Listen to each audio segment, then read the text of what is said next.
Hoje, pessoal, hoje eu vou falar especificamente, eu vou falar sobre a relação da ferritina com a glicemia do nosso paciente. Por que que os pacientes têm apresentado, os indivíduos têm apresentado, né, uma ferritina tão elevada? E qual a relação dessa ferritina, desse aumento, né, desse acúmulo de ferro? Ferritina é uma forma de armazenamento de ferro. Então, qual a relação desse excesso de ferritina com a glicemia, com o diabetes tipo 2, com a resistência insulínica também? Qual a relação da ferritina com essas situações, né? Então, vamos lá. Então, eu vou começar falando um pouco sobre a hemoglobina. Então, nós vamos falar sobre a relação do excesso de ferro, desse aumento da ferritina nos pacientes que nós temos visto, principalmente nos últimos tempos, assim, com a glicemia e com a hemoglobina glicada também. Então, primeira coisa que a gente tem que eu posso falar aqui para começar, então, é em relação à glicose, né? A glicose, pessoal, quando ela está ali andando na corrente sanguínea, a glicose, ela nunca está sozinha, né? A glicemia, a nossa glicose sempre está acoplada junto com outros componentes, quando ela está ali na circulação, na corrente sanguínea.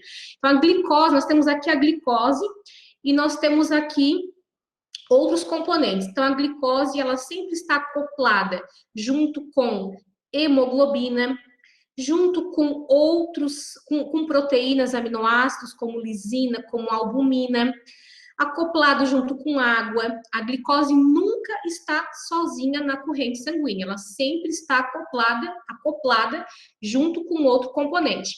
E um desses componentes que a glicose sempre está acoplada é a hemoglobina, tá?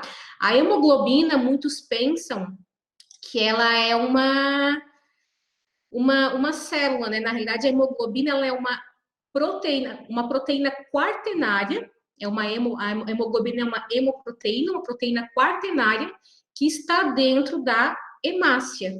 A hemácia, sim, que é uma célula, né? Hemácia, eritrócitos, células vermelhas. Então, a hemácia é uma célula que carrega a hemoglobina está dentro da hemácia, e a hemoglobina, ela sim, ela é uma proteína quaternária, né? Então, a formação da hemoglobina, como é a estrutura química da hemoglobina, é muito importante para a gente entender esse processo do excesso de ferritina com o aumento da glicemia, né? Então, a hemoglobina, ela é formada por uma cadeia duas moléculas alfa-globina, duas moléculas beta-globina, por isso que é uma proteína quaternária. Então, nós temos duas moléculas alfa-globina, duas moléculas beta-globina. Nós temos uma molécula de ferro na formação, na estrutura química da hemoglobina, e nós temos também uma molécula M, né?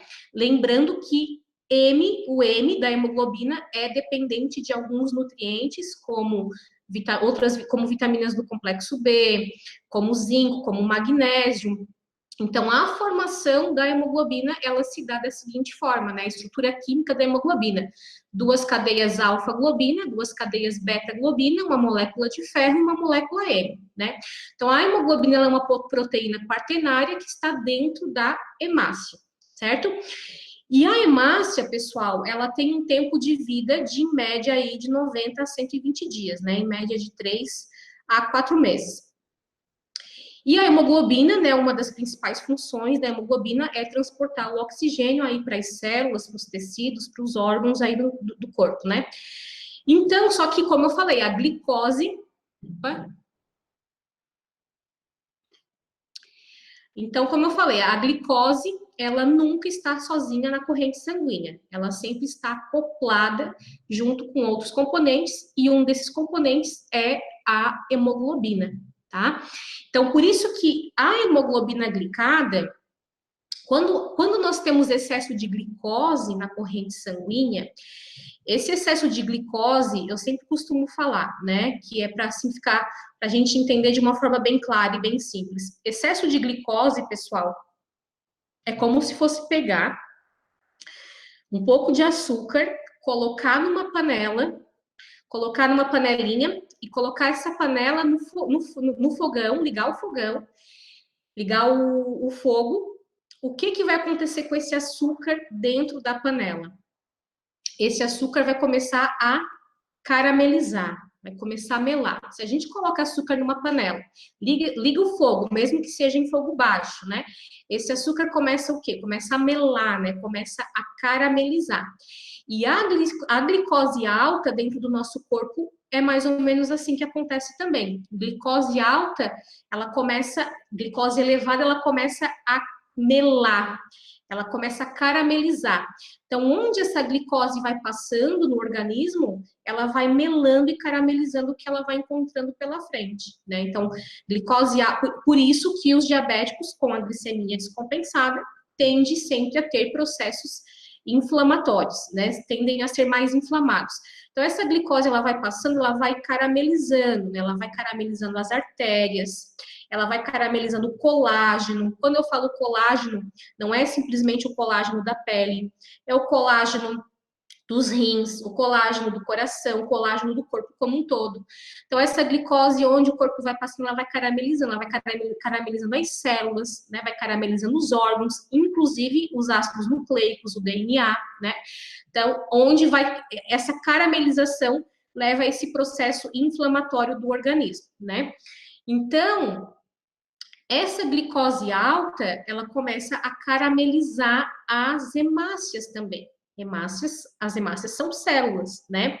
E então, esse excesso de glicose, como a glicose sempre está acoplada com outros componentes, e um desses outros componentes é a hemoglobina, por isso que o exame, pessoal, da hemoglobina glicada, o que é o exame da hemoglobina glicada lá do paciente diabético? É um exame que nos reflete a média da glicemia nos últimos 2 a 3 meses do nosso paciente. A hemoglobina glicada, ela pega essa glicação, essa caramelização, então, do excesso da glicemia juntamente com a hemoglobina.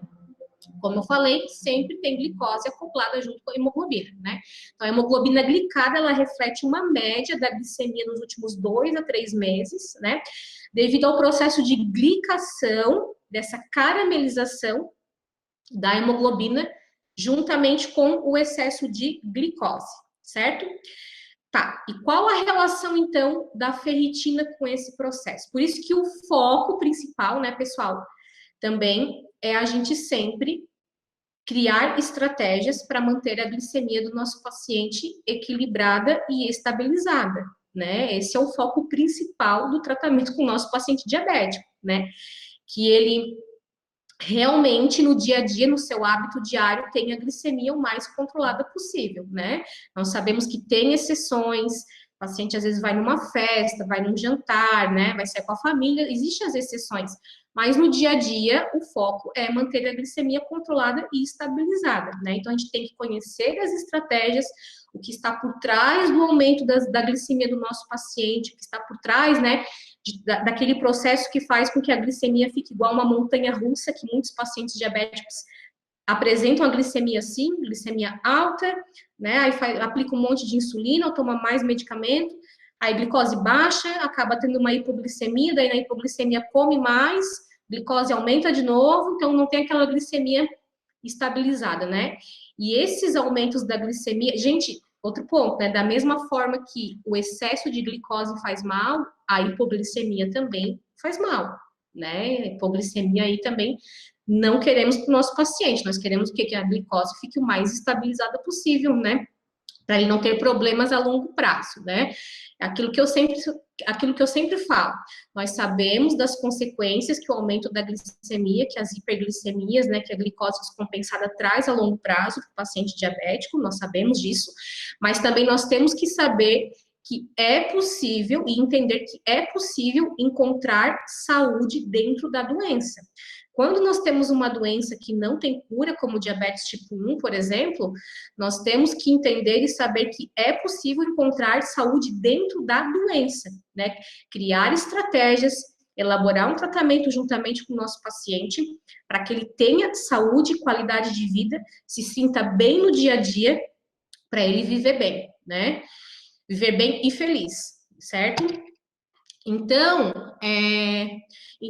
qual a relação, então, que nós estávamos falando da hemoglobina, né? Então, que esse excesso de glicemia, esse excesso de glicose começa a caramelizar a hemoglobina, começa a glicar, né?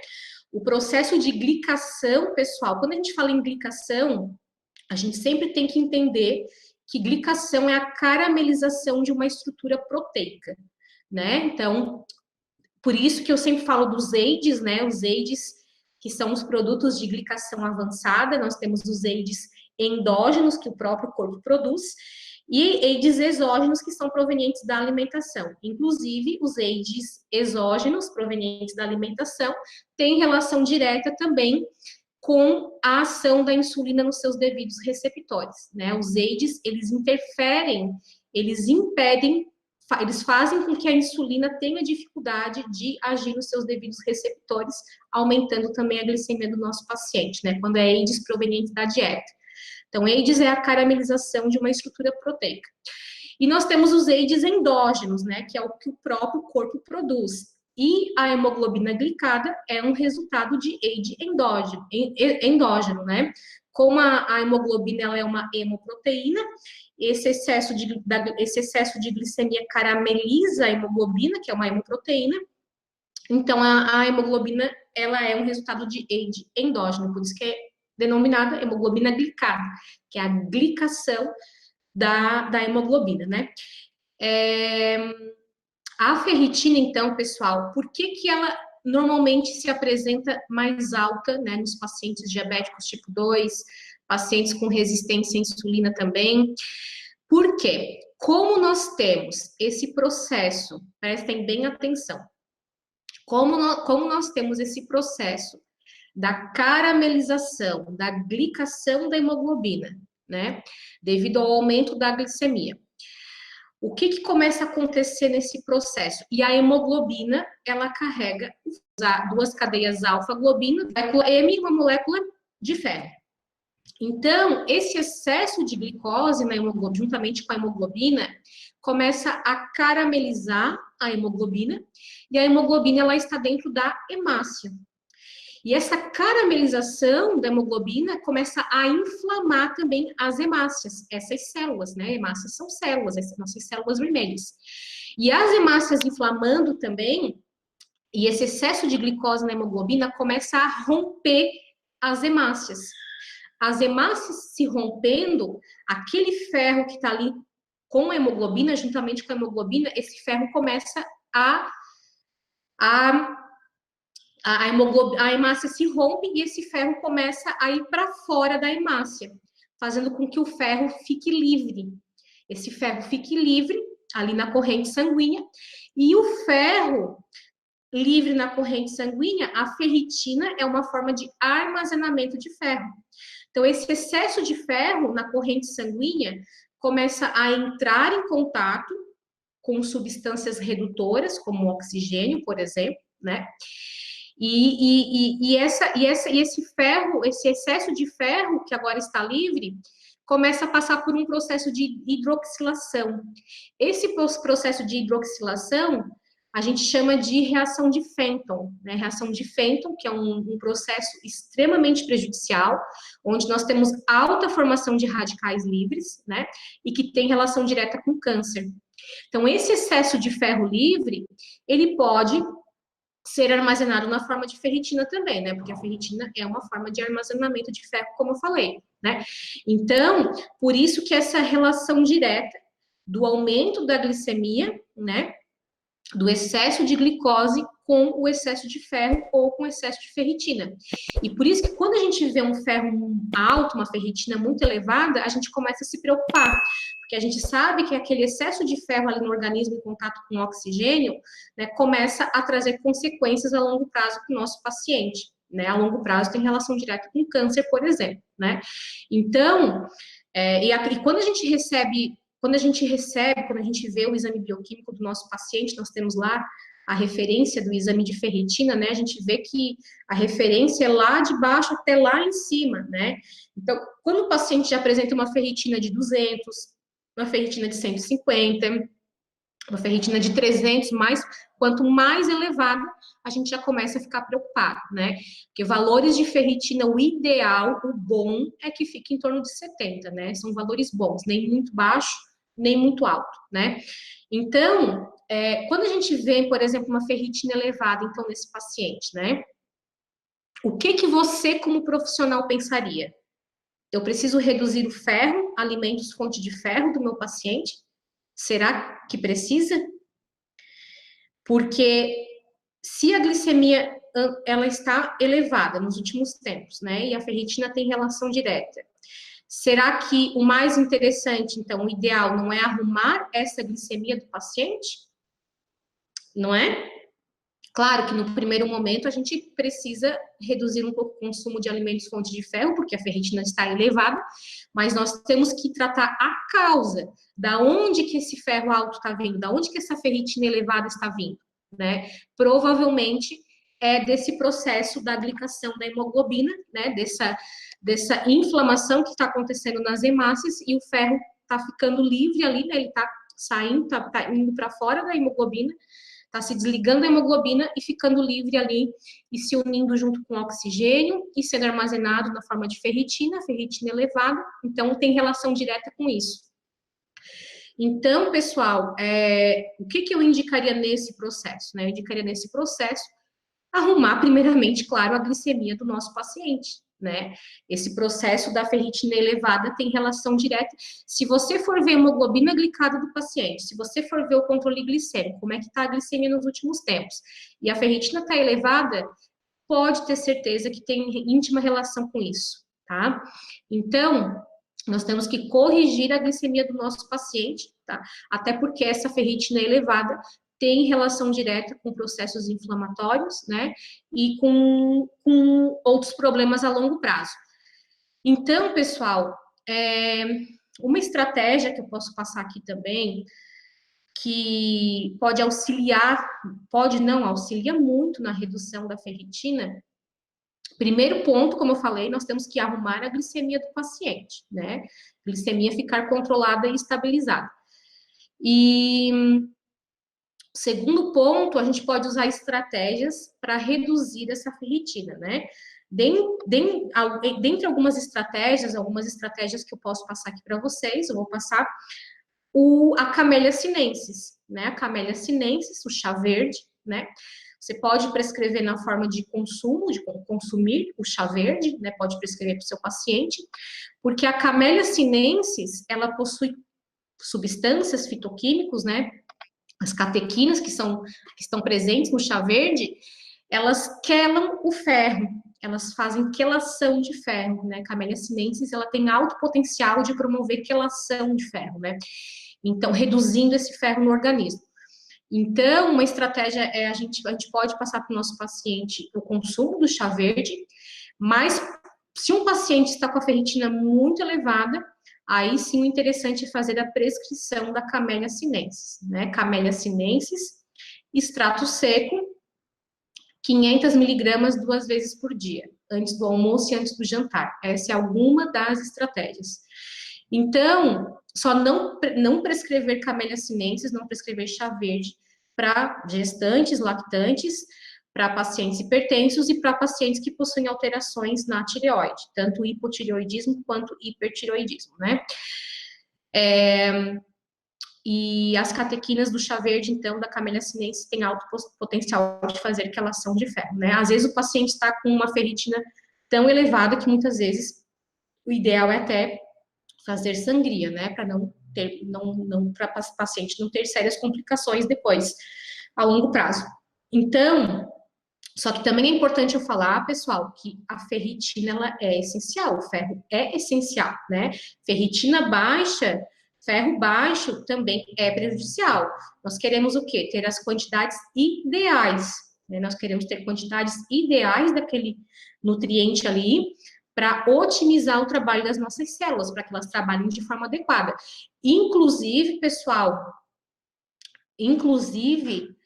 a nossa enzima, uma das nossas enzimas principais antioxidantes, enzima endógena, a catalase. Catalase é uma enzima endógena do nosso organismo, né?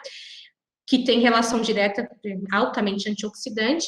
E a catalase, ela é dependente de ferro também, tá?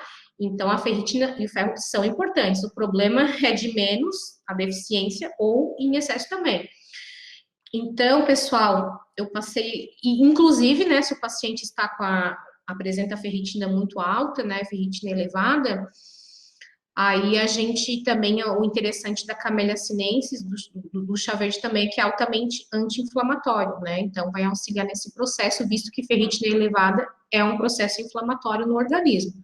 Né, esse excesso de ferro aí no organismo começa a entrar em contato com algumas substâncias redutoras, causando o processo inflamatório. Então, pessoal, espero ter esclarecido um pouco disso aqui para vocês. Espero ter ajudado um pouco, esclarecido um pouco esse processo diretamente relacionado com hemoglobina glicada, com também glicemia elevada e o ferro no organismo do nosso paciente, né? Por que pacientes diabéticos, pacientes com resistência à insulina normalmente apresentam uma ferritina mais elevada, tá? Tem relação direta com esse processo.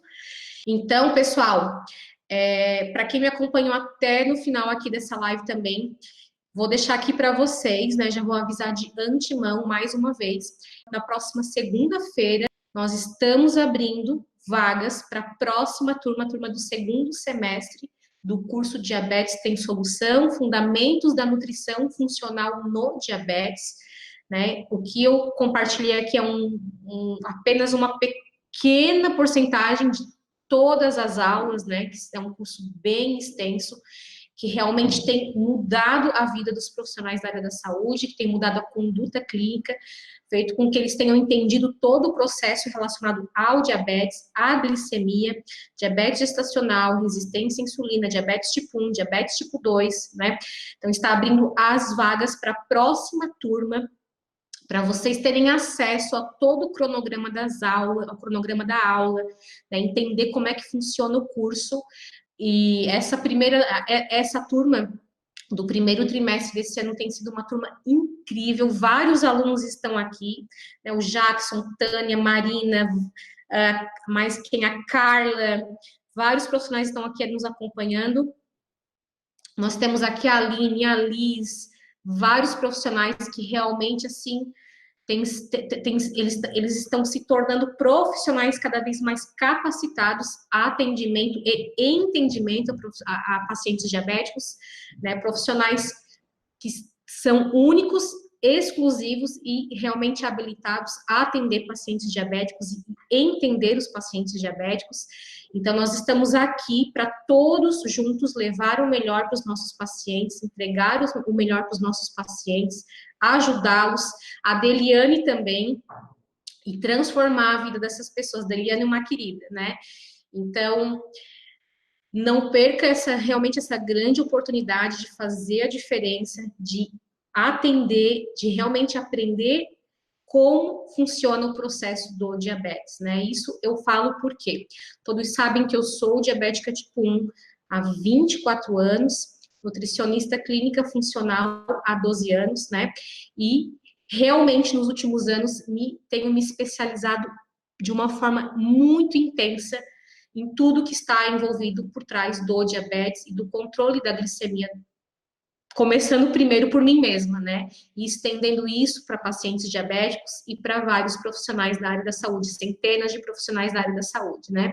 E tudo isso começou há alguns anos atrás, quando, mesmo me cuidando, mesmo com uma glicemia até controlada, né? Eu desenvolvi uma mastopatia diabética, um nódulo no seio, relacionado com o uso de insulina, tá? Isso que eu nem usava grandes quantidades assim de insulina, né? Quantidades exorbitantes. E eu desenvolvi um nódulo no seio relacionado com a utilização da insulina, que é uma mastopatia diabética, que é comum acontecer em mulheres que utilizam insulina por muitos anos. E através dessa mastopatia diabética, eu e o Gabriel, todos conhecem, Gabriel de Carvalho, um grande colega, um grande amigo meu, nós começamos a colocar em prática várias estratégias para reduzir a quantidade de insulina, né? Onde eu comecei a me aprofundar, realizar vários estudos, né? Muitos estudos mesmo, isso já há anos eu tenho feito isso, e fazer vários testes em mim com pacientes diabéticos, onde eu consegui naquela época, e até hoje ainda, utilizar pouquíssimas quantidades de insulina. Teve semanas já que eu fiquei sem utilizar nada de insulina rápida, que é a insulina para as refeições, e mantendo a glicemia extremamente controlada e equilibrada, sem utilizar insulina para as refeições, somente usando a insulina de ação prolongada, né, que essa realmente é necessária. Então, e o nódulo, né, e o nódulo realmente desapareceu, desinflamou totalmente, né, então, assim, estratégias realmente que com embasamento, que tem um embasamento, né, com muito estudo e realmente na prática que funcionam, né. Quem é profissional da área da saúde, não perca essa grande oportunidade de entrar na próxima turma agora. As inscrições começam na segunda-feira, as inscrições duram apenas uma semana.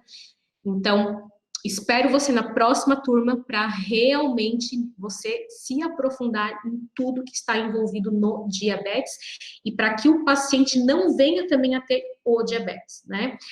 Então é isso, pessoal. Um grande beijo para vocês.